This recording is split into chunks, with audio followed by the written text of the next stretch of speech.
नमस्कार दोस्तों, राजस्थान की राजनीति पर आज चर्चा करेंगे। 8 महीने दूर है चुनाव। बीजेपी कांग्रेस में क्या डेवलपमेंट है, नए जिले बना के सीएम अशोक गहलोत ने क्या मास्टर स्ट्रोक खेला है राइट टू हेल्थ बिल का क्या मामला है।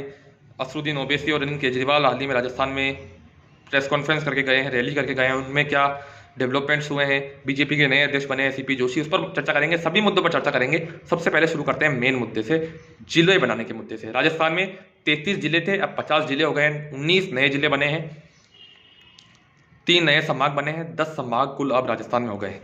बहुत बड़ा पॉलिटिकल दाव है। 20 साल से मांग चल रही थी नए जिले बनाने की, और 60 प्रस्ताव विधानसभा में आए थे। अशोक गहलोत साहब का कहना है नए जिले बनाने के लिए। अब देख लीजिए आप राजस्थान में मैप के माध्यम से सीएम का मास्टर स्ट्रोक, ब्यावर व केकड़ी नए जिले।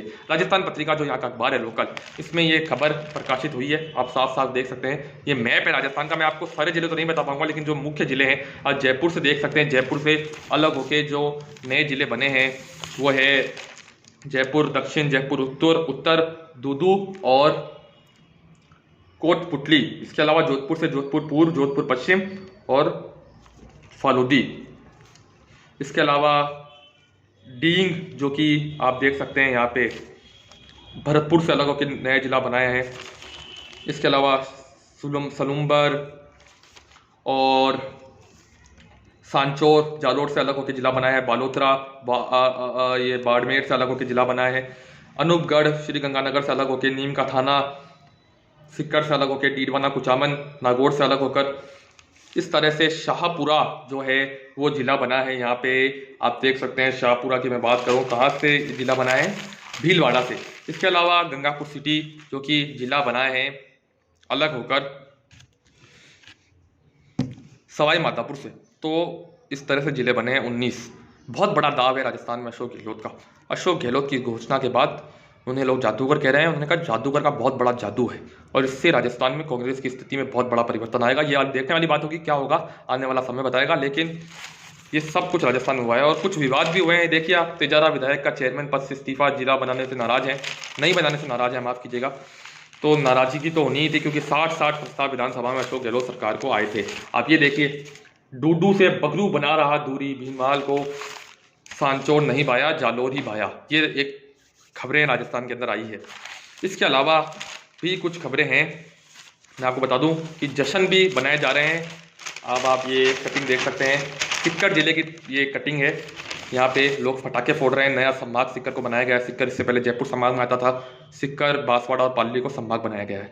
तो सीएम अशोक गहलोत का बड़ा मास्टर स्ट्रोक है। बीजेपी इसके खिलाफ कुछ बोल नहीं पा रही है। इसके खिलाफ जरूर कुछ नेताओं ने स्टेटमेंट दिए हैं, बीजेपी के सतीश पूनिया वगैरह ने। उन्होंने कहा कि ये एक पॉलिटिकल दाव है और आर्थिक तंत्र बिल्कुल खराब है। राजस्थान का पैसा है नहीं अशोक गहलोत सरकार के पास, कैसे जिला बनाएंगे, कर्ज में छोड़ देंगे ये राजस्थान को। और एक पॉलिटिकल दाव है जादूगर का। 8 महीने दूर चुनाव है, हेडक्वार्टर्स बनाने, बाउंड्रीज तय करनी, पैसा देना, कैसे कैसे काम होते हैं देखने वाली बात होगी। और क्या अच्छे से राजस्थान में एक जिले इंप्लीमेंट होंगे तो एक बहुत तारीफी होगी। फैसला भी अशोक गहलोत सरकार का है, लेकिन पॉलिटिकल दाव है, ये बीजेपी का कहना है। तो ये जिलों की बात हुई। अब बात करते हैं राइट टू हेल्थ बिल की। देखिए, राइट टू हेल्थ बिल हाल ही में राजस्थान विधानसभा में पारित हुआ। राइट टू हेल्थ बिल के तहत हर व्यक्ति को इलाज मिलेगा, कोई भी मना नहीं कर पाएगा, चाहे निजी अस्पताल हो चाहे सरकारी अस्पताल हो। 5 लाख का बीमा सरकार देगी। इसके खिलाफ निजी अस्पतालों के चिकित्सकों ने वहाँ पे हंगामा कर दिया, विधानसभा का घेराव कर दिया, लाठीचार्ज हुई और आज भी उनके रैलीज चालू है, मार्च कर रहे हैं, वो हड़ताल पर है। सरकारी अस्पताल के कुछ लोग भी उनका साथ दे रहे हैं इस राइट टू हेल्थ बिल के खिलाफ। राइट टू हेल्थ बिल पर राजस्थान की सरकार और प्रसारी नान मीना अशोक गहलोत बार बार कह रहे हैं कि ये जो बिल है ये वापस नहीं लिया जाएगा किसी भी हालत में। जन का बिल है ये और मरीज जरूर इससे परेशान हो रहे हैं। सरकार और जो इसकी लड़ाई है डॉक्टरों की, इसके बीच रूबीन नाम के सिक्कर के छोटे से गांव में रहते हैं, सिक्कर जिले के, उनकी मौत हो गई। 4 माह के थे, माफ़ कीजिएगा। तो मरीजों को बड़ी तकलीफ हो रही है इस सिस्टम के चक्कर में। अब ये सिस्टम कब सुधरेगा, कब बहाली होगी डॉक्टरों की, ये तो भगवान भरोसे ही है। और 8-9 दिन हो गए हैं, मरीज बड़े तकलीफ में हैं, पीड़ित हैं, लेकिन अशोक गहलोत सरकार ना मानने को तैयार है, ना डॉक्टर मानने को तैयार है। अशोक गहलोत सरकार के लिए जन का बिल है। बीजेपी ने भी बिल का समर्थन किया है, लेकिन डॉक्टरों पर लाठीचार्ज का जरूर विरोध किया है। अब इस बिल के को भी पॉलिटिकल माना जा रहा है क्योंकि राजस्थान में राइट टू हेल्थ बिल शायद अशोक गहलोत की नैया पार लगा दे। कांग्रेस यही सोच रही है और ये एक बहुत बड़ा पॉलिटिकल दाव है, लेकिन डॉक्टर का कहना है कि बिल किसी भी हालत में हम मंजूर नहीं करेंगे। देखते हैं कौन अड़ेगा, कौन शांत बैठेगा, ये एक समय बताएगा। इसके अलावा सम्मेलनों की बात करते हैं। कई सम्मेलन हुए, आप सब जानते हैं। क्षत्रिय युवक संघ का जो सम्मेलन हुआ था अभी राजपूतों का, दिसंबर में 22 दिसंबर को राजपूत वहाँ पे नेता गए थे, गजेंद्र सिंह शेखावत, प्रताप सिंह काचरियावास वगैरह। इसके अलावा अभी जाटों का सम्मेलन हुआ, महासम्मेलन हुआ।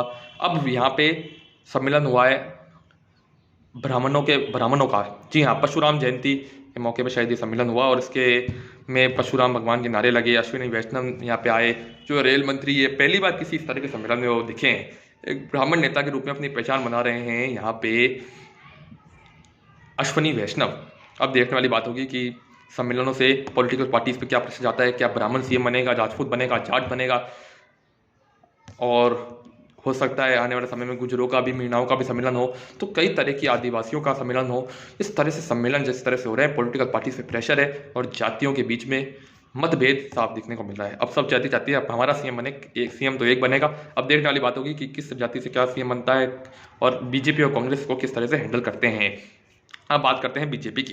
देखिए, बीजेपी ने अपना नया प्रदेश अध्यक्ष बनाया है राजस्थान के अंदर, सीपी जोशी। जी हाँ, मेवाड़ से आते हैं, चित्तौड़गढ़ के लगातार 2 बार सांसद है, क्षत्रिय छात्र संघ की राजनीति से आए हुए हैं, आरएसएस के हैं। आपको तस्वीर दिखाना चाहता हूँ, ये देखिए आप, सीपी जोशी मोदी का अभिवादन करते हुए। इसके अलावा सीपी जोशी के अध्यक्ष बनाए जाने के बाद यहाँ पे उनकी जो राजस्थान पत्रिका में प्रकाशित है, देख लीजिए आप, लेख है उनका पूरा इंटरव्यू, आप राजस्थान पत्रिका अखबार में ये इंटरव्यू पढ़ सकते हैं। अब सीपी जोशी को अध्यक्ष बनाने के पीछे कारण क्या है? सतीश पूनिया गुटबाजी कर रहे थे, ऐसे आरोप लग रहे थे उनके कैंप द्वारा। 8 महीने पहले एक युवा नेता को बीजेपी ने प्रदेश अध्यक्ष बनाया है अपना राजस्थान में, सीपी जोशी। जी हाँ, सीपी जोशी मेवाड़ से आते हैं, चित्तौड़गढ़ के 2 बार सांसद हैं, संघ के करीबी हैं, नरेंद्र मोदी के करीबी हैं और किसी भी गुट के नहीं माने जाते, ब्राह्मण जाति से आते हैं। सतीश पूनिया को हटा दिया गया है। सतीश पूनिया ने हालांकि कहा है कि वो एक कार्यकर्ता है पार्टी के और पार्टी ने उन्हें जो जिम्मेदारी दी उसके लिए धन्यवाद, और आगे भी पार्टी के लिए काम करते रहेंगे। हो सकता है उन्हें प्रदेश में नेता प्रतिपक्ष बनाया जाए, चुनाव अभियान कमेटी का अध्यक्ष बनाया जाए या केंद्र की राजनीति में भी लाया जाए। अब सीपी जोशी ने कहा है कि 6 महीने में ना किसी को सोने देंगे ना सोएंगे। अब सीपी जोशी के अध्यक्ष बनने के बाद क्या बीजेपी में बहुत बड़ा परिवर्तन आता है? क्या गुटबाजी रुक पाएगी? जो वसुंधरा राजे और सीपी जोशी, माफ़ कीजिएगा, वसुंधरा राजे और सतीश पूनिया कैंप में चल रही थी, वो सीपी जोशी के अध्यक्ष बनने के बाद क्या रुक पाएगी? ये भी एक बहुत बड़ा सवाल होगा। देखिए, सतीश पूनिया के प्रदेश अध्यक्ष पद से हटाने के बाद सीपी जोशी जब आए हैं तो लोगों में उत्साह जरूर है, युवाओं में उत्साह है और लोग कह रहे हैं कि वो सीएम पद के दावेदार भी यहाँ पे हो सकते हैं। हालांकि सीएम पद के कई दावेदार राजस्थान में बैठे हुए हैं पहले से, वसुंधरा राजे, राजेंद्र राठौड़ वगैरह, और उन्हें गुलाब चंद कटारिया की स्थान पे नेता बनाया जा रहा है। देखिए, गुलाब चंद कटारिया आप जानते हैं कि उदयपुर के थे, मेवाड़ के थे। अब मेवाड़ से उनकी जगह लेंगे सीपी जोशी। आपको बताऊं, गुलाब चंद कटारिया हाल ही में असम के राज्यपाल बना दिए गए थे, राजनीति से संन्यास उनको दे दिया गया था, नेता प्रतिपक्ष पद से भी उन्होंने इस्तीफा दे दिया था, यानी कि राज्य की राजनीति से उन्हें आउट कर दिया गया था एक तरीके से। इसके बाद अब सीपी जोशी को उनकी जगह दी गई है। अब देखने वाली बात होगी सीपी जोशी को अध्यक्ष बनाए जाने के बाद हाल ही में क्या होता है, आने वाले समय में परिवर्तन। अब बात करें कुछ और खबरों की। बीजेपी में ही खबरें आई हैं गुलाब चंद कटारिया को लेकर। सबसे पहले खबर बता देता हूँ, गुलाब चंद कटारिया को राजनीति से संन्यास दे दिया गया। इसके बाद एक नेता सीएम पद का कम हो गया राजस्थान में। आप सब जानते हैं कि 12-13 नेता, इतने नेता राजस्थान में हैं बीजेपी में सीएम पद के दावेदार, चाहे आप गजेंद्र सिंह शेखावत को ले लीजिए, राजेंद्र राठौड़ को ले लीजिए, सतीश पूनिया को ले लीजिए, वसुंधरा राजे तो खैर बहुत बड़ी नेता है ही, 162 विधायकों के साथ पिछले 2018 चुनाव से पहले जब उन्हें हटाया दे जाने की तैयारी थी, अमित शाह के खिलाफ उन्होंने प्रदर्शन कर दिया था, हाईकमान के खिलाफ प्रदर्शन कर दिया था। इस तरह की बातें वसुंधरा राजे ने की है। पहले तो उनका रिपोर्ट कार्ड पार्टी हाईकमान के सामने अच्छा नहीं है, हालांकि वो बहुत ताकत झोंक रही है। सारासर बालाजी में उनका जन्मदिन हाल ही में मनाया गया और इस जन्मदिन के मौके पर भीड़ आई। अरुण सिंह जो प्रदेश के बीजेपी प्रभारी वो भी आए, लेकिन सतीश पूनिया नहीं आए। उन्होंने कहा कि पर्सनल रीजंस की वजह से नहीं आए, हालांकि लड़ाई पॉलिटिकल है। अब देखने वाली बात होगी राजस्थान में क्या होता है। देखिए, राजस्थान में बीजेपी ने हमेशा चुनाव से ठीक पहले प्रदेश अध्यक्ष बदले, 2018 में बदला था। इसके अलावा 2008 में ओम माथुर को बनाया था प्रदेश अध्यक्ष, 2013 में वसुंधरा राजे को बनाया था प्रदेश अध्यक्ष। तो लगातार बीजेपी ये काम करती है। इस बार भी सीपी जोशी को बनाया है। सीपी जोशी के आने से क्या राजस्थान बीजेपी में बड़ा परिवर्तन आएगा, ये देखने वाली बात होगी। अब कांग्रेस की बात करें, कांग्रेस में भी सुखविंदर सिंह रंधावा जो पंजाब के पूर्व गृहमंत्री थे, उन्हें अब बना दिया गया है प्रदेश का प्रभारी। अजय माकन ने हाल ही में इस्तीफा दे दिया था, जो कि प्रकरण हुआ था, आप जानते हैं, विधायक दल की बैठक में 95 विधायकों ने इस्तीफा दे दिया था अपना। विधायक दल की बैठक में नाटक हुए थे जब अशोक गहलोत को राष्ट्रीय अध्यक्ष बनाया जाने वाला था और सचिन पायलट को मुख्यमंत्री बनाने की चर्चा थी। उस समय ये बात हुई थी। उसकी जिम्मेदारी अजय माकन ने खुद ली है। अजय माकन ने अपना इस्तीफा मल्लिकार्जुन खड़गे को सौंपा और उसके बाद सुखविंदर सिंह रंधावा को प्रदेश प्रभारी बनाया गया है कांग्रेस का। अब कांग्रेस में सलमान खुर्शीद और फारूक अब्दुल्ला हाल ही में राजस्थान आए। उन्होंने राजस्थान में पार्टी को एकजुट होने का संदेश दिया। कहा कांग्रेस को राजस्थान में आना है तो हर हाल में एकजुट होना पड़ेगा, नहीं तो बहुत मुश्किल है रहा है। ये बातें मीडिया में सलमान खुर्शीद और फारूक अब्दुल्ला साहब ने कही। कांग्रेस में भी लड़ाई खूब है। अशोक गहलोत और सचिन पायलट में गुटबाजी जिस तरह से दो बार हो चुकी है नाटक। अब राजस्थान में क्या होता है, मंत्रिमंडल विस्तार भी हुआ है, कई बार कई संशोधन भी हुए हैं, लेकिन सचिन पायलट अब क्या करेंगे ये देखने वाली बात होगी। क्या वो तीसरी पार्टी बनाएंगे? 8 महीने में तीसरी पार्टी बनाना, उसको खड़ा करना इतना आसान नहीं है। कांग्रेस में रह के लड़ाई लड़ेंगे, बीजेपी में जाएंगे, ये एक बड़ा सवाल है। अशोक गहलोत ने अपनी स्थिति मजबूत की है नए जिले बनाने से या राइट टू हेल्थ बिल, तो अशोक गहलोत भी लगातार यहाँ पे लगे हुए हैं। लेकिन अशोक गहलोत की सरकार के खिलाफ जो बड़े मुद्दे हैं, जो बीजेपी उठा रही है, जो विपक्ष उठा रहा है, वो यही है कानून व्यवस्था का मुद्दा, बजरी रेट माफिया का मुद्दा, पेपर लीक किस तरह का मुद्दा, भ्रष्टाचार। अपने परिवार को गोविंद सिंह डोटासरा साहब ने आदर्श बना दिया, यहाँ लोग तरसते हैं, इस तरह की बातें, किसान कर्ज माफी और कानून व्यवस्था तुष्टीकरण, इस तरह के मुद्दे अशोक गहलोत सरकार के खिलाफ निश्चित रूप से हैं। अब दो और खबरों की बात करें तो एक तो अरविंद केजरीवाल की ओर से खबर आई है। अरविंद केजरीवाल साहब हाल ही में राजस्थान आए। 13 मार्च को उन्होंने यहाँ पे रोड शो किया जयपुर में। उन्होंने सिसोदिया की गिरफ्तारी पर केंद्र सरकार पर निशाना साधा। उन्होंने कहा वसुंधरा राजे और अशोक गहलोत में अच्छी दोस्ती है, राजस्थान बर्बाद हो चुका है। उन्होंने कहा पेपर लीक हो रहे हैं, शिक्षा की स्थिति बहुत खराब है, राजस्थान के अंदर कानून व्यवस्था बहुत खराब है और हम राजस्थान में परिवर्तन लाएंगे, फ्री बिल देंगे, फ्री बिजली बिल देंगे, अच्छी शिक्षा देंगे, अच्छा स्वास्थ्य देंगे। और वहाँ पे प्रदेश अध्यक्ष भी यहाँ पे राजस्थान में बना दिया गया है। आम आदमी पार्टी का नवीन, कोटा निवासी नवीन को प्रदेश अध्यक्ष बनाया गया है। दिल्ली पंजाब में आम आदमी पार्टी की सरकार है, क्या राजस्थान में सेन लगा पाएंगे? 8 महीने में चुनाव में आना, चुनाव में संगठन बनाना, ये एक बहुत बड़ी चुनौती होगी अरविंद केजरीवाल के सामने निश्चित रूप से। अब असदुद्दीन ओवैसी पे चर्चा करते हैं। असदुद्दीन ओवैसी भी हाल ही में राजस्थान आए, बाड़मेर। उन्होंने कहा कि बीजेपी कांग्रेस का सुपड़ा साफ करके AIMIM को जिताना है। बाड़मेर के एक विधानसभा सीट पर उन्होंने ये बात कही।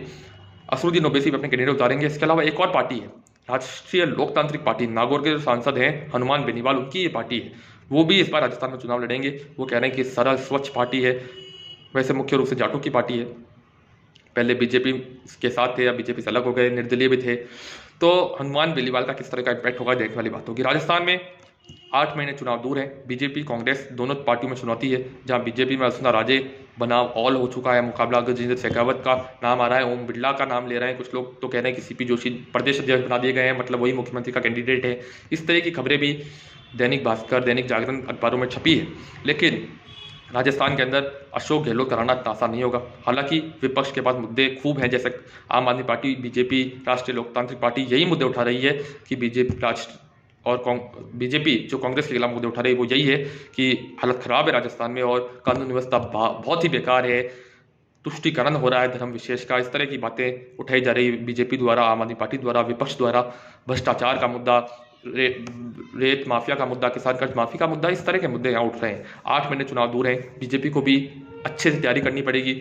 वसुंधरा राजे को क्या साइडलाइन किया जाएगा या उन्हें आगे किया जाएगा? राष्ट्रीय उपाध्यक्ष हैं और उन्हें साइडलाइन करना इतना आसान नहीं होगा। राजस्थान में बहुत ही जमीन से जुड़ी नेता है और 2 बार मुख्यमंत्री रह चुकी है, तो कई विधायक उनके पक्ष में हैं।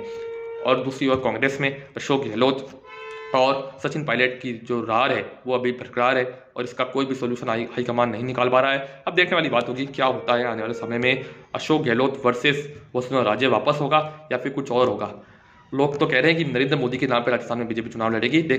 आने वाले समय में 8 महीने में क्या CP जोशी के नेतृत्व में बीजेपी मजबूत हो पाएगी या फिर कांग्रेस अपनी वापसी कर पाएगी राजस्थान के अंदर, ये देखने वाली बात होगी। राजस्थान में क्या होता है 8 महीने में। नई पार्टियां, आम आदमी पार्टी, बसपा, राष्ट्रीय लोकतांत्रिक पार्टी, BTP जो कि ट्राइबल्स की पार्टी है, ओबीसी साहब जो चुनाव लड़ रहे हैं, ये क्या इम्पैक्ट डाल पाएंगे और बीजेपी और कांग्रेस में क्या सेंध कर पाएंगे इनके वोट बैंक्स में, ये भी सब देखने वाली बात होगी। तो ये था राजस्थान का आज का शो। राजस्थान में सत्ता में कौन आएगा, नए जिले बनाने से किसको फायदा है, आपका फेवरेट नेता कौन है राजस्थान में, बीजेपी और कांग्रेस में, दोनों में आप बताइए, और कौन मुख्यमंत्री बनना चाहिए आप अपने राय कमेंट सेक्शन में जरूर दीजिए। जोर से बोलिए जय हिंद जय भारत। बहुत बहुत धन्यवाद।